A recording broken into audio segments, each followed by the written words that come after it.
You are now listening to the highlight reel builder for authors, the Going North podcast. I'm your host, certified self-leadership trainer and author of the best-selling book, Stay the Course, Dom Brightman. And you're going to be getting some goodies today from the guest that's up next.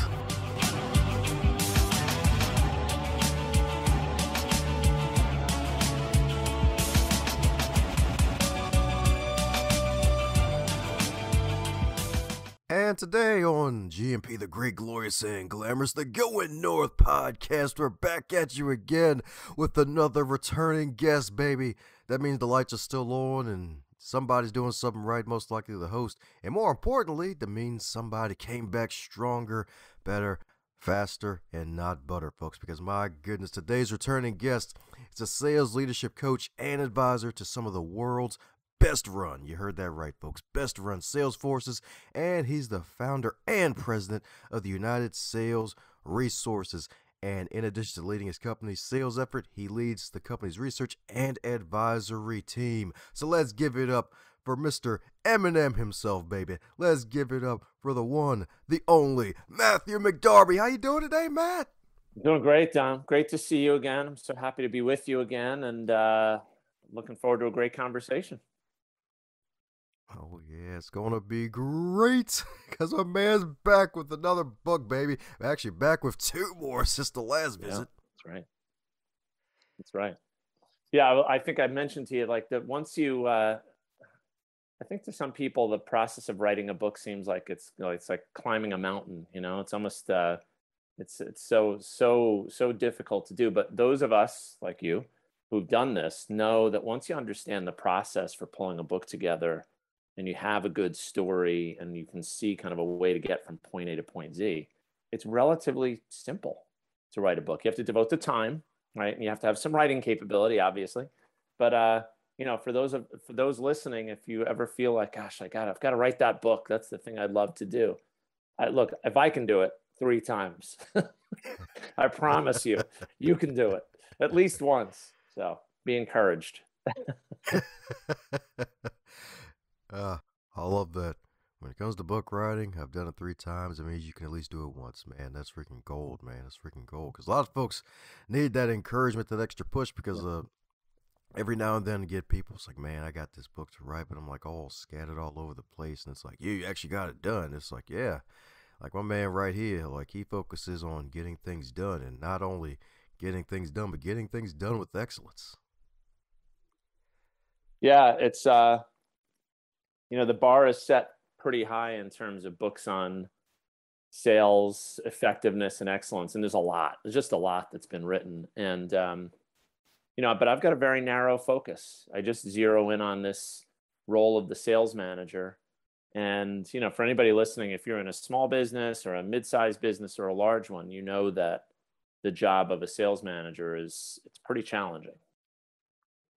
It's where the strategy and tactics meet. You've got a lot of interaction with customers. You've got motivation and influencing salespeople who are not easy to work with.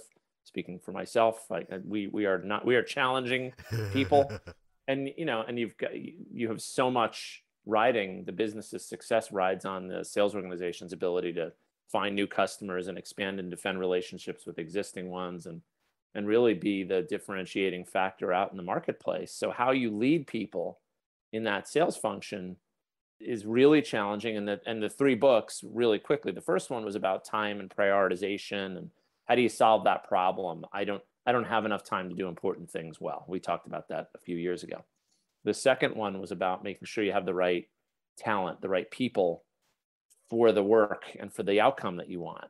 Really challenging to hire and retain good salespeople in every industry, but it's just, so that's what that book is about. Let's take a systematic approach to finding and retaining and developing the right people for what the business needs.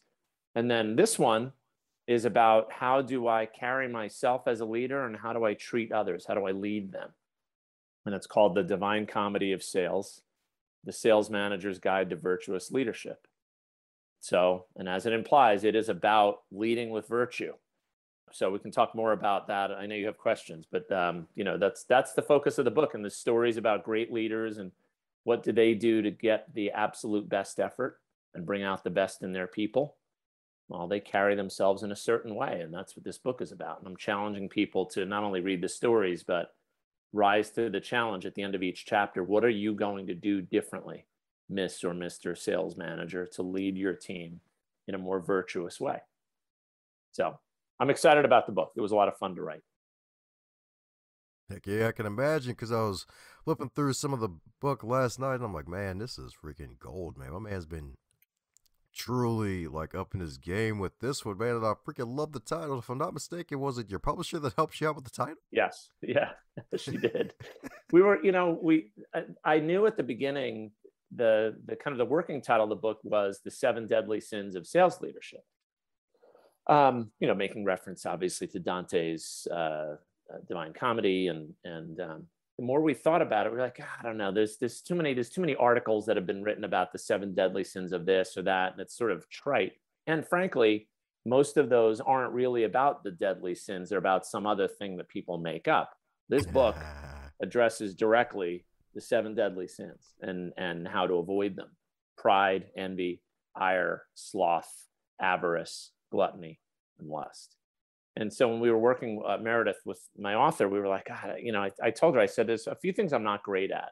I'm not great at the visual stuff and cover art, and I'll know it when I see it. And the title I'm really struggling with. And she was like, what about the Divine Comedy? I was like, can we do that? And can we use, Dante's book was published about 700 years ago. I think people know the title. And she's like, absolutely. And she, we did our research, but and because it's the Divine Comedy of Sales, it's enough of a difference in the title. But it was a master stroke on her part. It was a great idea, and I give all credit to her for that. Yeah, I can see that again, man. Yeah, because with the whole 7 deadly sins thing, it's so freaking powerful. Because funny enough, we actually had Pastor Travis Hall on the podcast 2 months ago, talked about 7 deadly thoughts, which is something totally different from the 7 deadly sins, but then can actually apply to them. And one of them especially, I think it was the gluttony chapter of just going for excess of instead of actually staying focused on your priorities. And I think that's probably a good one to go over, because like that's the thing. It's like, especially nowadays where folks like, hey, just go for more, think big, like encourage your team, motivate your team to go for more. But hey, like you still gotta meet your goals at least. Like not always trying to eat the whole buffet, so to speak. And then regret it, right? Well, look, on the gluttony front, so for each of the sins, there's an opposing virtue. And in this book, the opposing virtue to gluttony is self-control, not surprisingly, right? And it does have a lot to do with wanting more and constantly having to consume. So in a literal sense, I do address the need to like overindulge and suit one's own needs, but it's less about consuming and wanting more and more and more, and more about not demonstrating the sort of self-control that great leaders demonstrate.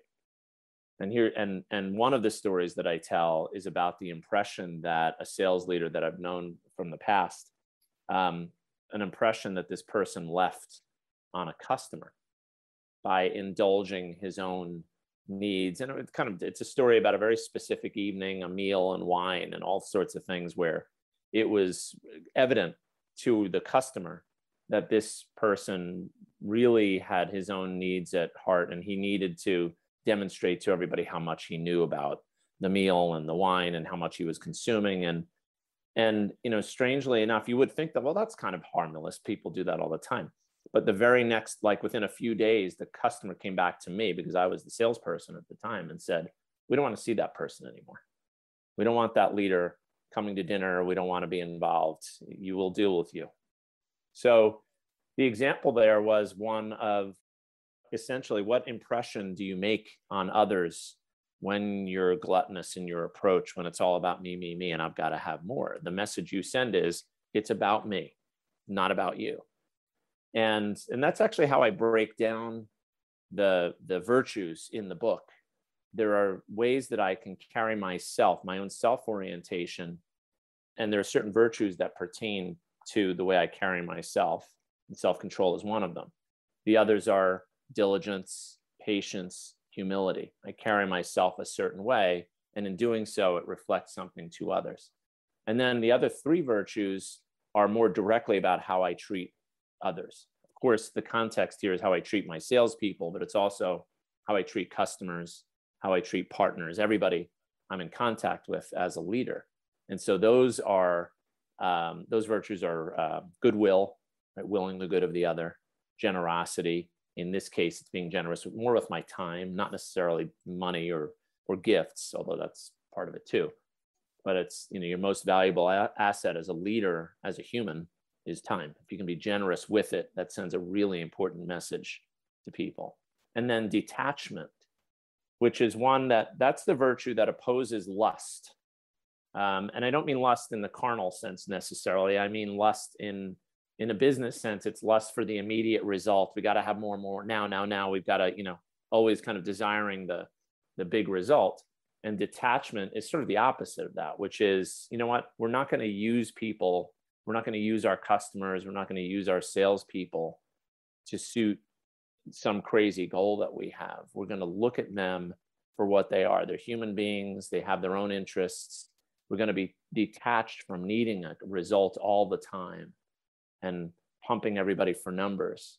And we're going to be more focused on the process, how we create value, how we treat them and differentiate ourselves. And that's why, again, detachment is one of those. So that's the way it breaks down. How I treat others, the virtues of goodwill, generosity, and detachment are kind of the externally focused. And then the more self-oriented and how I carry myself virtues, for lack of a better way of putting it, are humility, patience, diligence, and self-control. Yes, indeed. Yes, indeed. Some powerful stuff right there.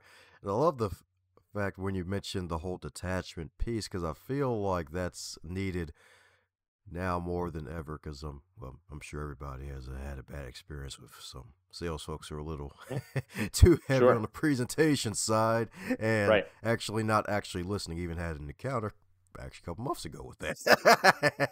And it's really with the book that you're doing, even though it's really geared towards sales managers, like to be honest, anybody can read this book and get something great from it. Because especially with the whole detachment piece, because it's funny how sometimes when you want to go for a certain goal, but if you're not attached to the way you get it, the how, so to speak, it actually comes to you faster. Absolutely. Yeah, that's perfectly put. That's exactly right. And that's the way that great leaders and great sellers, for that matter, look at it, right? I'm just going to be focused on doing this in a quality, other focused way. And I'm going to trust that I'm going to get the outcome that I want. And I may not always get the outcome that I want, but I'm going to, because I'm detached from that, I'm not going to worry. And I'm not going to reflect to the other person, the customer I'm talking to, I'm not going to reflect that they're kind of a means to an end. They are the end, right? I want them to know that I'm interested in their result and their outcome. And that's the sort of orientation that, again, great sellers and leaders have. You made a point about the book, and I agree. I debated, do I want to make this book more about just leadership in any function, right? The finance, human resources, and I decided, no, I stay in my lane. I know what it takes to run a sales organization. I've never led a team of accountants or, operations folks. But I think absolutely there are lessons in this book about how to carry yourself as a leader that are more broadly applicable than just sales. You can see that again. And you said something else really powerful, the fact that the customer isn't a means to the end. They are the end, because the thing is, like, hey, once you get that sale, it's not over. You still have to take care of the customer after the sale too. So that's really shows that you really care about the people that you bring into your sphere of influence, into your atmosphere, into your business. So that's really powerful, man. I love that. Yeah. And you experience it, right? And as a buyer, when the seller you're working with has that orientation and when he or she does not. So, and a lot of that starts with the environment in which the salesperson works, right? Are they encouraged to be detached from the result all the time, or are they encouraged exclusively to just get the sale, right? We're so attached to the number, we're so attached to the result that we really don't care about customers. We may say we do, but our actions suggest something else. And that kind of, for lack of a better way of putting, that starts at home. And I mean in the figurative sense here, right? That starts within the sales team, within the organization. Do we reflect to our salespeople that we legitimately care first about the outcomes our customers achieve, and we're detached, I should say, from our need for the next great result all the time, right? And there's a balance, as is the case with many of the virtues here. We're not saying don't worry about results. We're saying, no, of course be worried about results. This is a results-oriented profession. You can't escape that when you're a salesperson or a sales leader. But the message is a healthy dose of this virtue of detachment is going to make a difference in how you lead your organization. Make sure that people understand it's not just about closing the sale all the time, right? It does come down to how we do our work, which is the way you put it. And I think that's exactly right. Ah, yes, sir, indeed. Yes, sir, indeed. So since my man's been on basically a mini virtual tour on these podcasts, spreading the good word of the divine comedy of sales, like, is there a question that you wish you'd be asked more often? It came up in a conversation a week or so ago. Somebody asked me, like, why did you write the book? Which is, and I address it in part in the introduction, but why did I really write the book is because I've been, as a seller, I'm a professional salesperson. I happen to have ended up in leadership roles, but I've experienced what it's like, both within the context of being on a sales team, but also in life in general, that sin is real. And I know it's a popular modern idea that it isn't, and we can deny it. It's an old notion. And I'm like, no. I've never found denial to be a particularly effective strategy when it comes to sin. It's there, right? And the more we acknowledge it, and the more we can do to avoid sin and know what the opposing virtues are and be active in applying them, the better our lives will be. So I wrote this book, frankly, and I'll admit it here, I'm kind of sneaking up on people with this book to say that this is about business and about leadership and about selling. But at the end of every chapter, when they reflect on what can I start doing to employ the virtue of patience, what can I stop doing, right, to give people the impression that I'm impatient, right? What can I continue doing because I'm acting with virtue? What do I need to do more of? In those moments, I am certain that they're going to be thinking about not just how they lead a sales team. They're going to be thinking about how they live, period, right? At work, in their home life. So that's why I wrote the book. I think it's important for us to want to be better sales leaders. But we have to be better humans, and we have to take on sin head on, and we have to make choices and live our lives differently. And so that's really why I wrote the book. And that's ultimately because, and I say in the introduction, this is not me taking a victory lap like I've conquered sin, or I'm wagging my finger at people saying you should do it the way I do it. I'm saying no, I'm on this journey just like everybody else reading the book. And you have to make a conscious choice for the virtues. Put the virtues in action in your work, and not just one of them, because it's the combination of the virtues. I don't know anybody who's perfect in all seven, right? But it's the combination of the virtues that makes a difference. And people will notice, I promise. So if you're thinking about, like, should I pick up the book? I'm not sure. Pick up the book. And I promise you, if you make changes, and you can do more to incorporate several of the virtues, 2, 3, 4 of them in your work and in your life, you will be better for it. I have no doubt about that. Yeah, that's what I'm talking about indeed. That's what I'm talking about indeed. My man's dropping hot fire today, y'all. I'm telling you. Man's dropping that hot fire. That's right. About to be hotter than fish grease with this goodness, y'all. Better pick up some copies of that book indeed. Kindle and paperback indeed. You think there's going to be an audio too for the folks who are on the go? You know, you are now the I don't know, the 50th person to ask me that. I'm like, yes, yes, yes, yes, yes, yes, yes. But I've never done an audiobook, so it's a project, and it is something that I'm planning to take on toward the end of this of the end of calendar 2021, when people are listening to this early in 22. Maybe, just maybe, there'll be an Audible version by then. Don't know. It depends on whether Matt could devote the time, because I would self-narrate. I'm not hiring anybody to narrate this book. I would do it. So it's a possibility. We'll say, stay tuned. It's maybe a first quarter 22 thing. And if I do it, look out, because I'll be doing all sorts of audiobooks from that point forward. If I can figure out how to do it. There we go. There we go. Indeed. It's easy and hard at the same time. Actually, better yet, it's simple, but it's not easy. Right. Yeah. Yeah, that's right. Yes, indeed. I'm going to start telling people that part of it, because that's the easiest way to say it right there, because it's so true, especially with the book writing. Indeed, it's like, yeah, it's simple, but it's not always easy. Like, hey, Right. like, I don't want to sell people on the dreams like, hey, you build it and they'll come. It's like, oh, maybe. Yeah.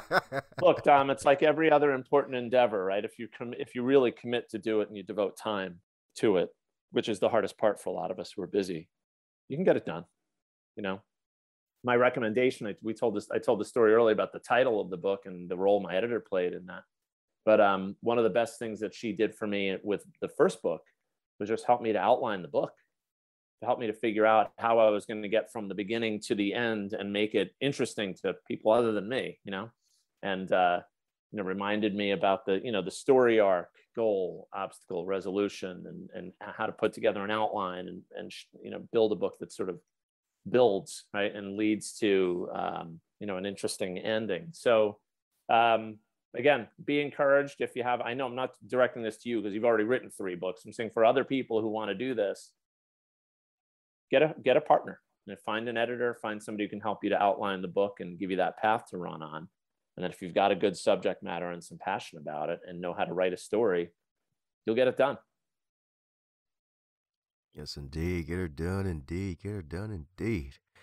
Well, you're so right about that. It's got to recruit others in your journey to help you out, too. That's right. And always got to get better as you go along. So a question I like to ask folks when they're back for round 2 is there a particular skill you've been sharpening since the last time you've been on a podcast? I know it's been 2 years. A man's all about self-development and personal development and really getting better and not better. So is there a particular skill you've been working on that's probably like razor sharp compared to 2 or 3 years ago? Razor sharp, boy, I don't. That's a. I'm trying to think of my razor sharp at anything. Sharp enough. Well, look, I will tell you. So there's 2 things. First of all, I'm 51, and I've been working on my personal, like my fitness, and working pretty hard and staying committed, working out 3-ish days, sometimes 4 days a week, and that's been going really well despite the lockdown and all that stuff, which is important because you reach a certain age and it's harder, believe me. I think the other thing is listening. I've been able to, I'm able to write what I write and create the content that I create because I really am tuned in to the people I work with every day. And again, my focus is very narrow. It's just on people in sales leadership roles, frontline managers, heads of sales, second line managers. And I think I understand their issues and opportunities really well. And I would be so bold as to say I probably understand the issues and opportunities that sales managers face better than almost anybody in the country at this point, because it's all that I've done for the last decade, and I've done the job myself. I take on interim leadership contracts, but it's in the coaching and advisory support I provide to people in these leadership roles where we just get so deep into their not only how they do their job, but what motivates them and what's their mindset and how do they use their time. And so I'd say I'm sharper now, even 2 years later, based on all of that work.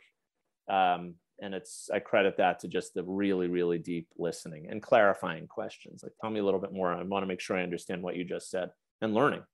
So I think that's really probably the number one thing, aside from the fitness thing, which I'm proud of too. But Yeah, it's a good question. Caused me to think.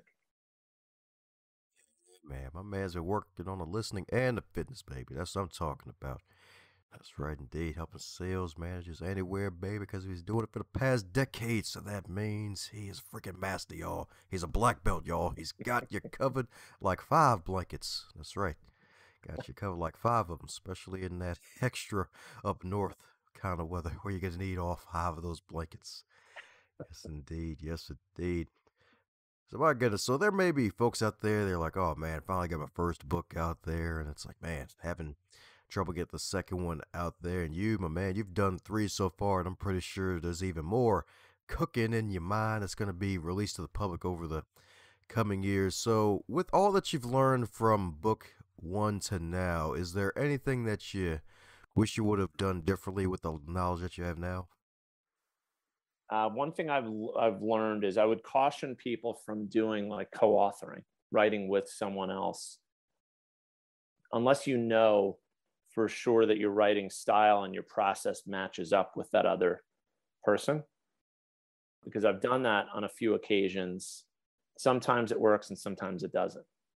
And it can be a real barrier when you reach a point where you're like the 2 people writing, trying to get the book done, just have a different vision of what the end product is and how they're going to get there. In fact, that creative process just grinds to a halt at that point.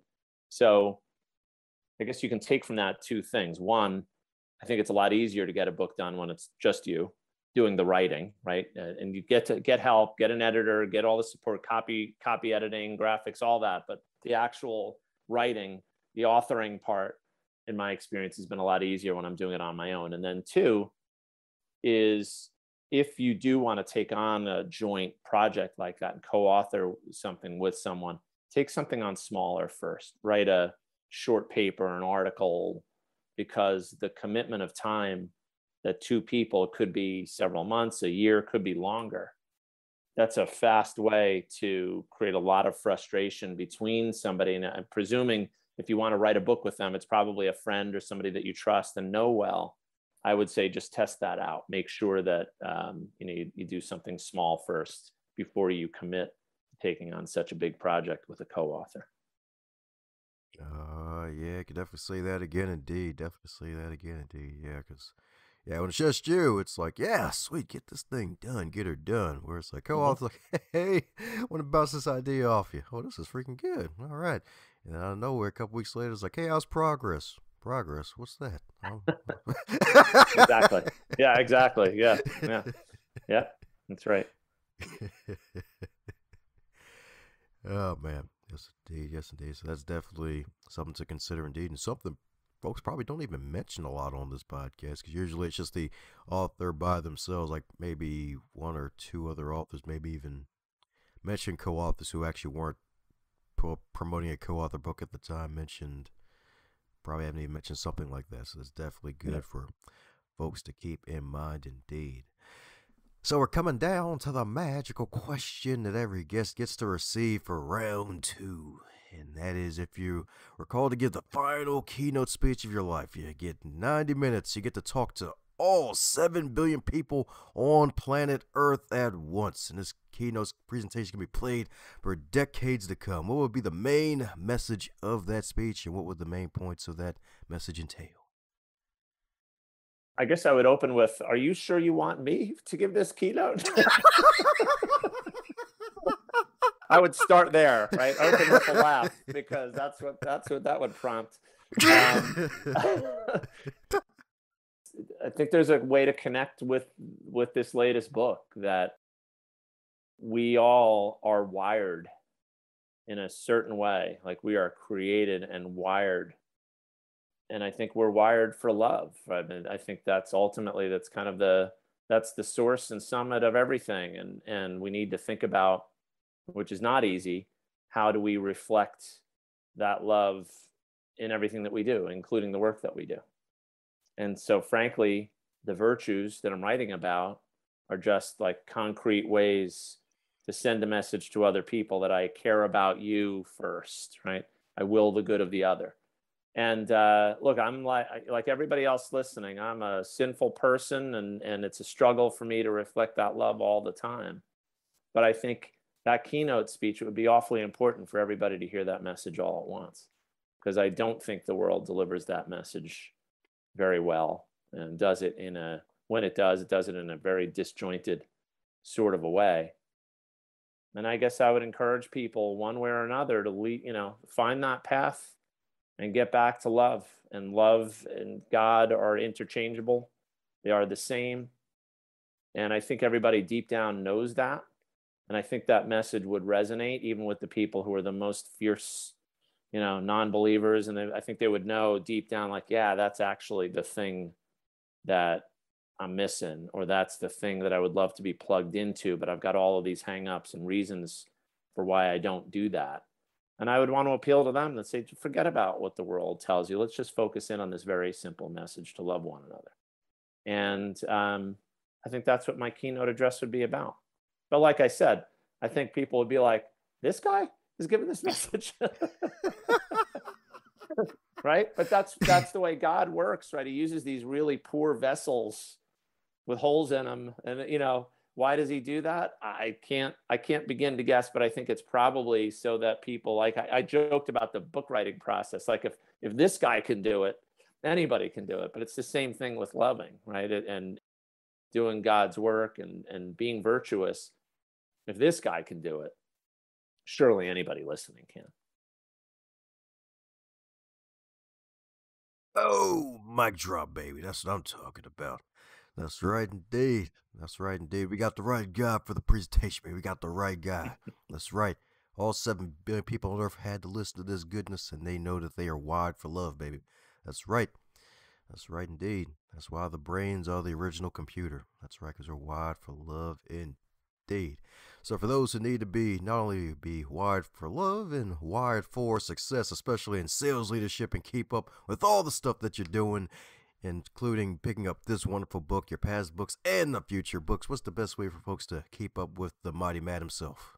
Sure. Yeah, the easiest way is just LinkedIn. So it's linkedin.com/in and then Matt McDarby, MATT, last name MC, D as in David, AR, B as in boy, Y, Matt McDarby. So I keep all my content there and where I'm working, and you can get to me by email by sending me a message that way. That's the simplest way to get in touch, Don. Woohoo!